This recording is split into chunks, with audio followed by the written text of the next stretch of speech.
হযরত আব্দুল্লাহ ইবনে আব্বাস বলে আমি রাসূল থেকে শুনেছি, রাসূলুল্লাহ বলেছে খায়রু মাইন আলা ওয়াজহিল আরদি মাউ zamzam, এই জমিনের উপরে শ্রেষ্ঠ পানি হলো জমজমের পানি। এরপরে রাসূল বলেন এই পানির মধ্যে দুইটা জিনিস আছে। এক নাম্বার ফিহি তুআমুন মিনাত তুআম, এই পানির দ্বারা খাদ্যের চাহিদা মিটে।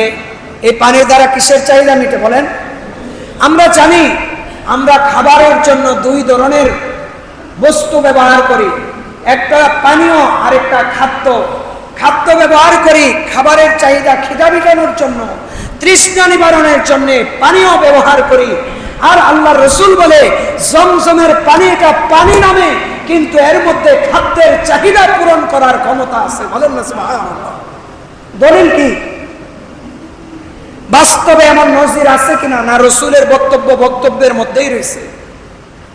আবু যর গিফারি রাসূলের এক বিপ্লবী সাহাবী আসছে, রাসূলের তাওহীদের দাওয়াতের নবুয়তের প্রচার প্রসার যখন শুরু করলেন, নবী মুহাম্মদুর রাসূলুল্লাহ উনি গিফার গোত্রের লোক আবু যর, তিনি সেখানে সংবাদ পাইলেন। তিনি আগের ধর্ম কিতাবে পড়ছে, জানছে যে মুহাম্মাদের আগমন ঘটবে বাইতুল্লাহর আশেপাশে এবং সে শেষ নবী হবে, এই লক্ষণ থাকবে।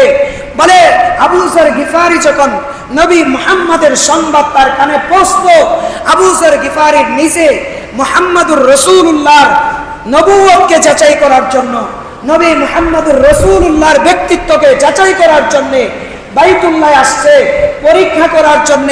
30 দিন সেখানে ছিল। 30তম দিন হযরতে আবু যর গিফারি বলে আমি রাসূলুল্লাহকে দেখলাম, তার সাথে একজন সঙ্গী আসছে।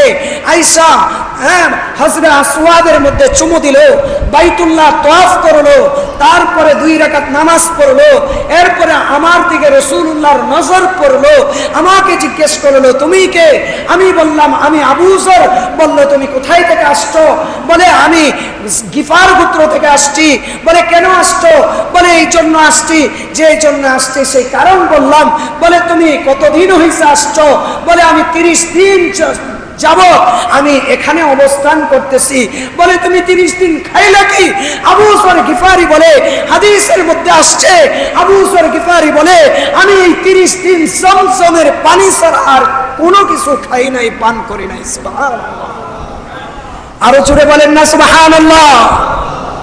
30 দিন আবু যর গিফারি কি খাওয়া পাচ্ছে বলেন? কি পানি?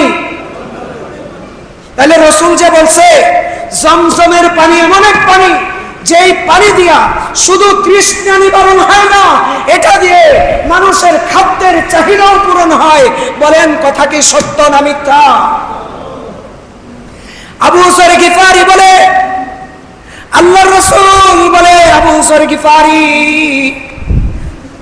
কথা কি তুমি চিন্তা করে বলতেছো?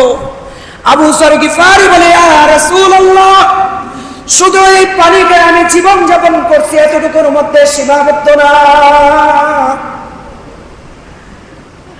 আমি নিজে নিজে অনুভব করতেছি আমি আবু যর 30 দিন আগে আমার শরীরের গঠন যেমন ছিল, এই 30 দিনে ওজন আমার অনেক বেশি বাইরা গেছে। সুবহানাল্লাহ। কিসের বরকতে বলেন? জমজমের পানির বরকতে। ইবনুল কাইয়্যিম জাওযী রাহমাতুল্লাহ আলাইহি একজন বড় মুহাদ্দিস, উনি বলেন যে আমার কাছে সহিহ সনদে অনেক আল্লাহ ওয়ালাদের ঠিকানা এমন আছে, নাম এমন আছে যারা জমজমের পানি খেয়ে 15 দিন পর্যন্ত জীবন যাপন করছে, সাথে কোনো কিছুই খায় নাই, তারপরেও তারা তাওয়াফ করছে। যারা ফল খাইছে যেই শক্তি দিয়া তাওয়াফ করছে, যারা রুটি খাইছে খায়া তাওয়াফ করছে যেই শক্তিতে, পানি খায়া জমজমের পানি খায়া 15 দিন টানা তাওয়াফ করছে, বলে তাদের চাইতে তাদেরকে কোনো দিক থেকে দুর্বল দেখে নাই। সুবহানাল্লাহ।